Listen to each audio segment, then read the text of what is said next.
Hey guys, and welcome back to episode 3 of Peak Politics, a show where I will be talking all things politics and breaking down any current events every 2 weeks. Now,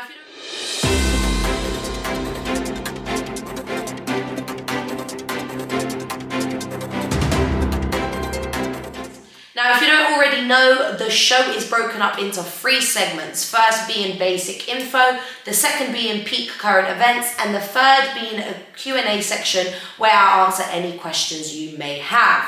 So, to kick off the show, we will be starting with some basic info, and in this section, I will be answering the following 3 questions. What is a two-party system? What is a bill? And what is the role of the monarchy in government and politics in general, just all around? Okay, so first we're going to talk about what is a two-party system. Now, the reason this is important is because the UK operates under a two-party system. And in the simplest way, it is basically when the two most dominant, the two biggest parties, political parties, we've spoken about what those are in a previous episode, kind of alternate between themselves who takes control over government. They kind of go back and forth. So at one point, like say there's party A, they're in power, then when they're not in power, party B are in power, and so on and so on, and they kind of go back and forth. Even though there is loads of other parties that are like want to be in power, it's always between these two, and that is because we operate on a two-party system. Now, in the UK, the two main parties are obviously the Conservative Party and the Labour Party, and that has been the case all the way back to like the 1920s or so. So, since the 1920s, nobody else other than the Conservatives or the Labour Party have been in power because of the two-party system that exists. Because of the fact that there is a two-party system and it's always one of the two bigger parties that takes power, when people go to vote, they usually vote for either one of those two and don't even consider voting for other smaller parties because otherwise it's just kind of like a wasted vote. So people don't vote for smaller parties, they carry on voting of one of the two bigger ones. So then it means that it's always going to be one of those two to go into power, and it's like an ongoing circle because no one kind of steps out to vote for another party and take it upon themselves to kind of like take the votes away from the main two. And that's just kind of always been the case. But in a future episode, we will look more in depth at as to the actual impact, the negative impacts that a two-party system has, because it does have quite a lot. And the UK is not the only country that operates under this system, but obviously we live in the UK, and it's a very, remember last episode we spoke about like what is democracy. It's not something that fits with democratic values really of like what a democracy should be, because a two-party system is not very democratic.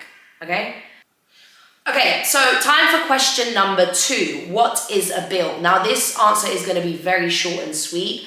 A bill is an idea for a new law or like a proposal to change an already existing law. Why are these crows trying to fight me? They're fighting themselves, but they're beefing me. Anyways, every time I speak, they want to speak. A bill is an idea for a new law or a proposal to change a law that already exists. Now, bills are first introduced by MPs who may have like come up with the idea themselves, or because they've been recommended a certain bill by like people in their constituency, in their area. So people like us, we can like rally for a law, we can collect petitions and signatures and whatever, and ask for a new law to be put in place, etc. And then that gets taken to Parliament. It gets introduced in either one of the houses, so either the House of Lords or the House of Commons, and then they are taken up for discussion in Parliament. And in Parliament, they face 3 steps, right? They're examined, they're then discussed, and then they're amended or like changed if they need to be. Now, of course, they can be denied at any stage should there be like a vote or whatever on whether it should be denied and not go through to become law. But a bill is a law before it becomes law, okay? It's an idea for a law, it's a suggestion for a law. That's basically what it is. And in a future episode, we will look in depth, look at exactly how a bill is passed, like each step it has to take, and how that step works. because it's quite like a long process. It's not just like do we have an idea for a law, take it, even though some people do get away with that. But that's a story for another day. Okay, the last of the 3 questions is, what is the role of the monarchy in government? So let's talk about it.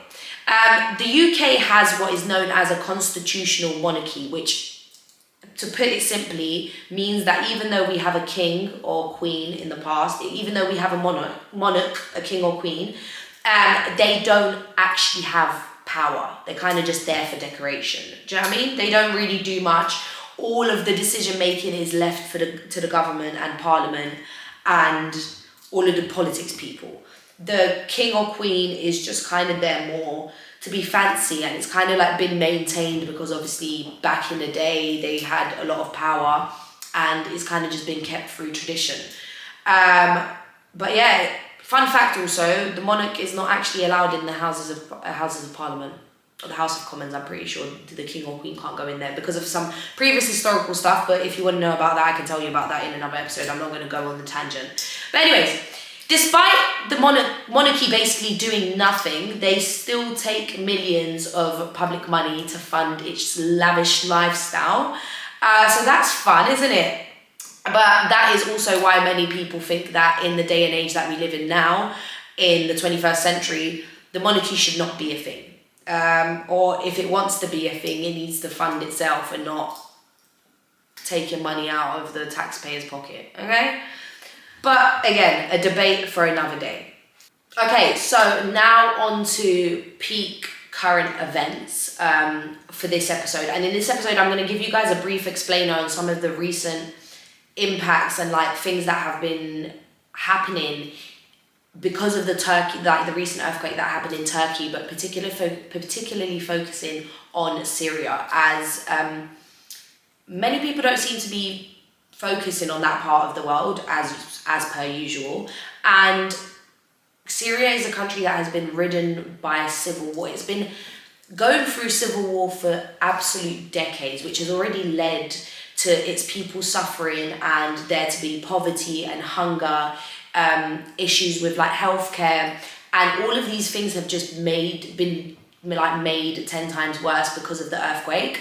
And obviously, because it's known as the Turkey earthquake, a lot of the media attention, a lot of like the humanitarian aid, like the aid that like other countries and help and support that other countries are sending over is going directly to Turkey. And Syria is not really seeing as much support as Turkey is, even though both should be seeing equal amounts of support.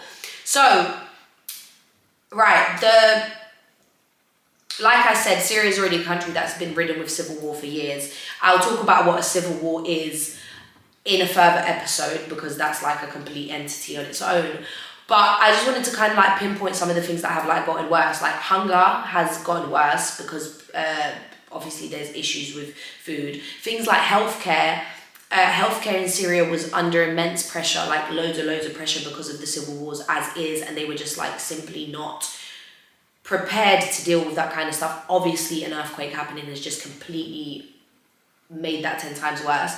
The other issue is like people in Syria have been forced to flee their homes and like have been displaced. It's called displacement when you're kind of like you don't have a place to go because of outside circumstances, like it's not your own decision. People in Syria have been displaced because of war as is, and then the earthquake happening has obviously like further forced people out of their homes, with leaving them with no place to go, because like there's areas that are occupied by people that will like just kill them on sight or just like don't want them there, and so on and so on.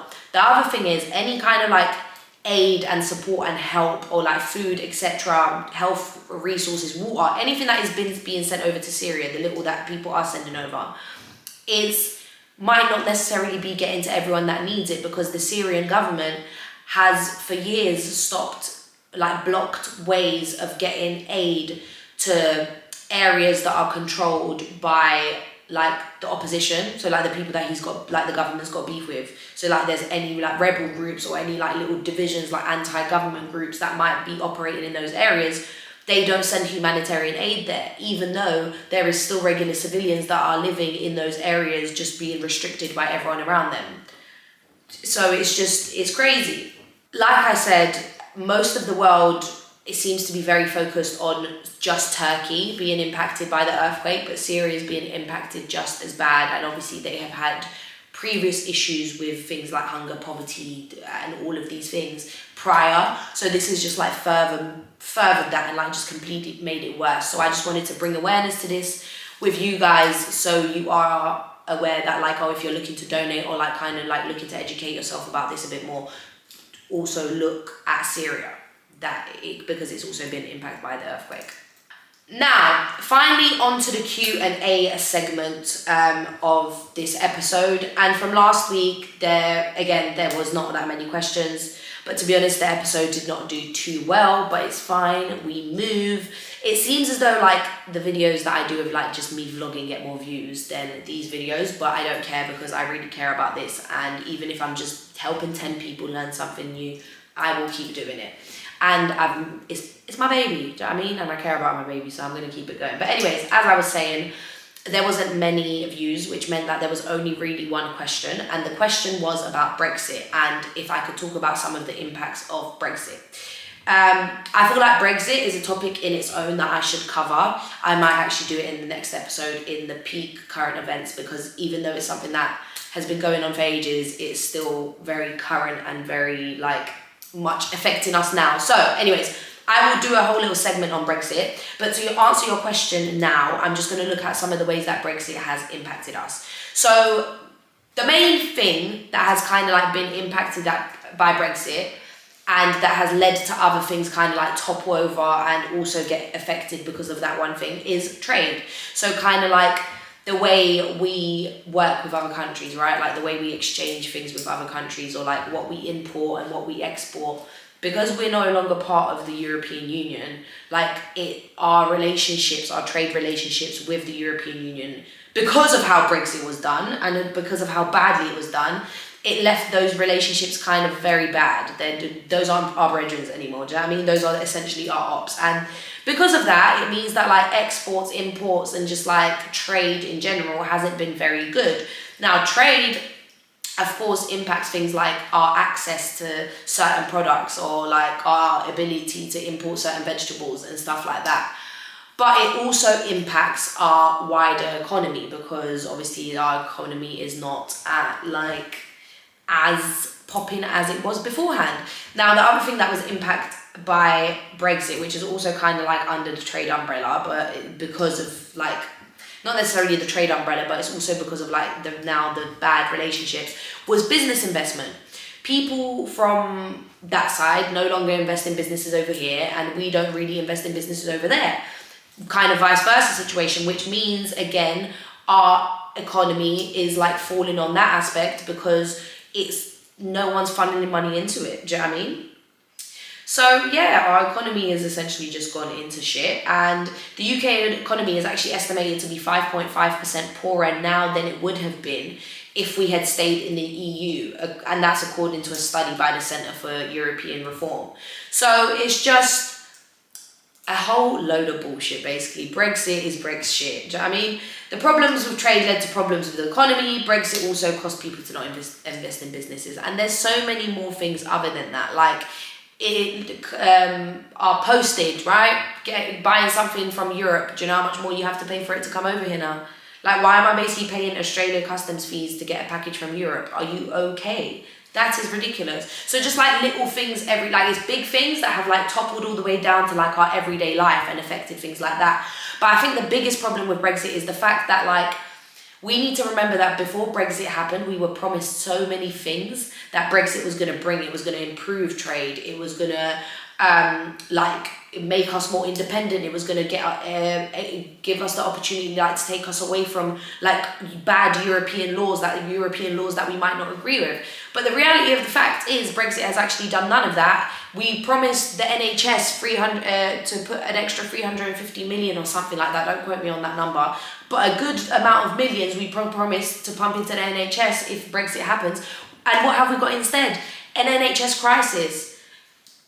We were meant to leave the EU so we don't have to be associated with any laws that we don't agree with theirs. But no, instead our government introduced a bunch of laws that no one wants over here on their own accord. So it doesn't have really matter. whether or not Brexit was going to happen, we were going to get over either way. Do you know what I mean?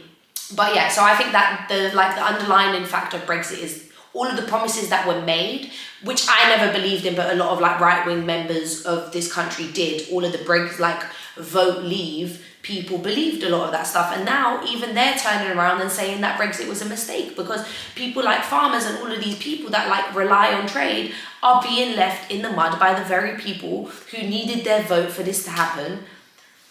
And now we have nothing. We have Brexit. So yeah, that's that. But anyways, that's all for today, guys. I hope you learned anything.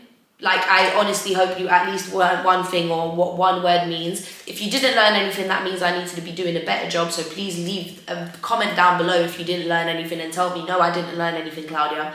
Don't forget to drop any questions you may have about anything I've spoken about in the comments down below so I can answer it in the next episode. And make sure to like, comment, subscribe, and share. And yeah, I will see you guys in the next episode, in which we will be talking about Brexit as a whole, like just Brexit. All right, love you guys.